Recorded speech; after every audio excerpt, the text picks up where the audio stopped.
Kung sa tingin nyo ay sex lang ang habol ng lalaki sa inyo, diyan kayo nagkakamali, mga girls. Alam nyo ba na sa pag-uugali ninyo, ay meron din kaming dahilan para habulin kayo. Dahil na sa ugali nyo. Yes! At ngayong araw na to, yan ang pag-uusapan natin na yung mga ugali ninyo na talagang hahabol-habulin ng isang lalaki at palagi yan nangyayari. Take note, hindi lang lahat ng hinahabol ng lalaki sa inyo is sexually and not only love. And also, yung ano nyo lang, ugali. Yeah. Kasi at this point of age ay may mga kaugalian talaga na napakahirap nang hanapin sa generation na to na madalang mo na lang makikita. Kaya handa ka na ba malaman? Ngayong Saturday ko to i-upload, alam ko eh. Ngayong Sabadong to, sasabihin ko sa inyo yung mga pag-uugali ng babae na hinahabol-habol palagi ng isang lalaki. Kaya kung bago ka pa lang dito sa channel ko, do not forget to subscribe at also i-like mo muna tong video na to mamaya or kung magugustuhan mo tong video na to. And also do not forget to turn on your notification bell para maging updated ka sa mga ina-upload kong videos every week. Kaya, and also ayan pala, bago makalimutan sa kalagitnaan po ng ating video maya-maya ay meron po tayong shoutout section. Nababatiin po natin ang ating mga mahal na subscribers na nagpa-shoutout since last week. Kaya kung handa ka na sa ating video, here we go. Let's go to our main topic for today. Mga ugali ng babae na talaga namang hinahabol-habol ng isang lalaki. Number 1 is the soft-spoken girl. Yeah. Yung malamyamong pananalita, yung parang hindi ka tunog kalye. Yung sasabihin natin, hindi ka tunog kalye. Na hindi ka tunog siga. Yung malamyang pananalita is a really attractive traits na isang babae na talaga namang hinahabol-habol ng isang lalaki. You know, napaka-attractive sa amin yung babae kapag hindi siya intimidating. Trust me girls, ayaw namin yung mga yung mga china-challenge kami, ayaw namin ng ganun. Kasi buhay namin mahirap na. Diba? Every day we are getting challenged by many stops in this world. Kaya ayaw na namin yung sana magiging peace namin, di ba? Ay i-challenge pa kami. Kayo yon yung magiging peace namin. Yung magbibigay ng comfort sa amin. And yeah, napaka-attractive ng the way you speak. Kapag soft-spoken ka, parang, ano ba tawag doon? Parang mga probinsyana vibe, yung mga ganon. Ganon yung napaka-attractive talaga na traits sa isang babae na talaga namang hahabulin ng isang lalaki. Up next, kapag ikaw yung tipo ng babae na mahilig sa mga bata, di ba? Example, kapag kayo ng boyfriend mo, pupunta kayo sa mga playground, tapos may mamimit kayo mga chikiting, mga bata, and ikaw, yakapin mo yung bata, ang cute-cute, marunong ka mag-handle ng mga attitude ng mga bata, masaya ka pag kasama yung mga bata. Yes, gustong-gusto namin yun. Yung mga ganyan ugali niyo na ganyan na parang napakalambot nyo when it comes to the kid. Kasi sa utak namin mga lalaki, we're building up the future already. Na nakikita na namin yung future na, uy, kayang-kaya niya alagaan yung magiging anak pala namin. Di ba? Marunong siya mag-handle ng mga bata. Mahilig rin siya sa mga bata, kaya wala na akong problema. He's already a wifey material. Yan na yung mga pumapasok sa utak namin. Hindi lang namin talaga sinasabi yan sa inyo kasi, di ba? Yan lang yung mga nasa mental namin. Nasa utak lang namin yan.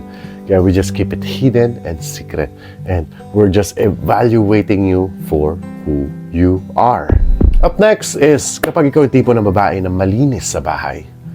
Yes, napaka-attractive niyan. Malinis ka sa bahay.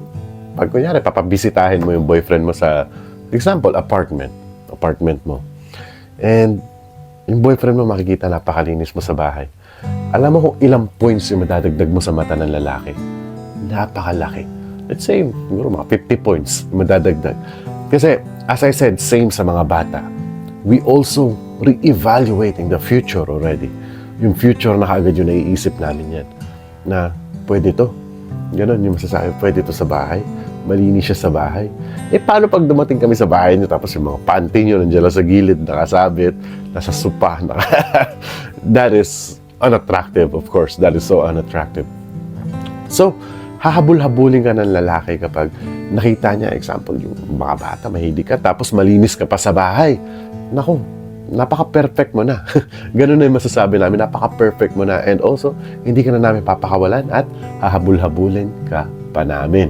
And bago tayo tumungo sa next topic natin, ay babatiin muna natin ang ating mga mahal na subscribers na nagpapa-shoutout since last week na sina Edita Flores ng Hong Kong, kay Lysel Nosiliado ng Qatar, kay Maricel Primor, kay Teresa Pedregosa, hello, kay Elenita Sabencio Alday ng Riyadh, kay Dreads SGP Vlog ng Hong Kong, at kay G. Rocal ng Saudi Arabia. Maraming salamat po sa walang sawang panonood dito sa video ko. And also, kung gusto nyo rin mapasama sa ating shoutout section, ay just keep writing down your comment. And kung gusto nyo pabati yung mga birthday, kung sino man may birthday, kung ikaw man nagba-birthday, anniversary, batiin mo yung jowa mo, batiin mo rin yung jowa mo nagloko sa'yo, I got you on this one. Just keep writing down your comment and let's go back to the video. Mga ugali ng babae na talaga namang hinahabol-habol ng lalaki palagi. Up next is kapag marunong kang magluto. If you know how to cook. Simple as that. Marami pa tayong kailangan i-explain. Pag marunong ka magluto, it is what it is. Kasi as I said always sa video ko na sinasabi ko to palagi na a way to a man's heart is his stomach. Palagi kaming gutom. Lalo-lalo na pag nagtatrabaho kami, uuwi kami sa bahay.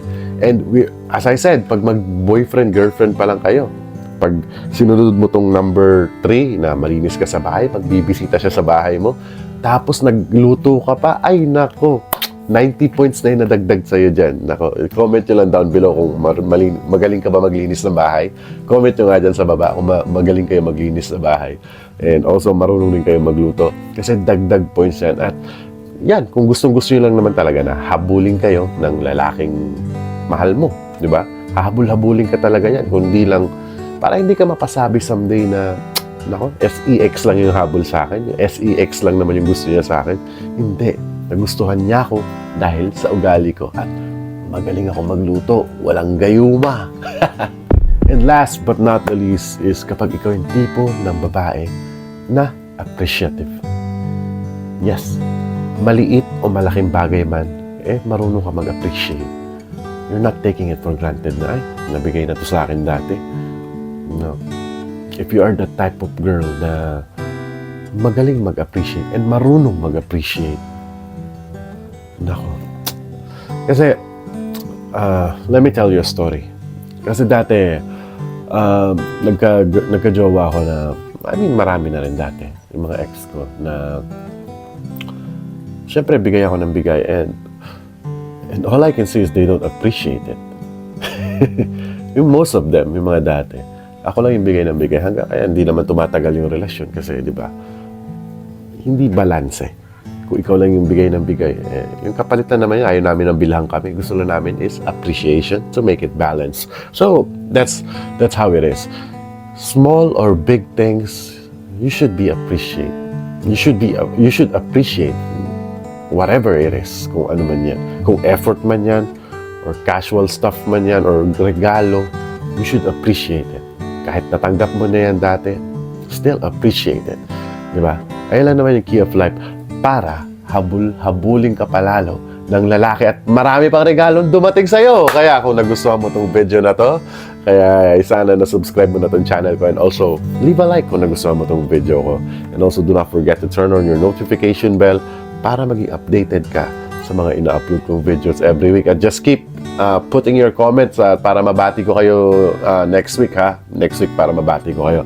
And also, kung interested kayo sa mga personal life ko, sa mga nangyayari sa akin dito, sa akin sa South Korea, ito po ang aking Instagram account. Meron na po tayong link description down below na i-click mo lang at dadalhin ka na doon sa main page ko sa Instagram. And follow nyo na rin ako, of course. So, maraming salamat po sa panonood. Lagi niyo tatandaan, mahal na mahal ko kayo. Mayang gabi sa tanan.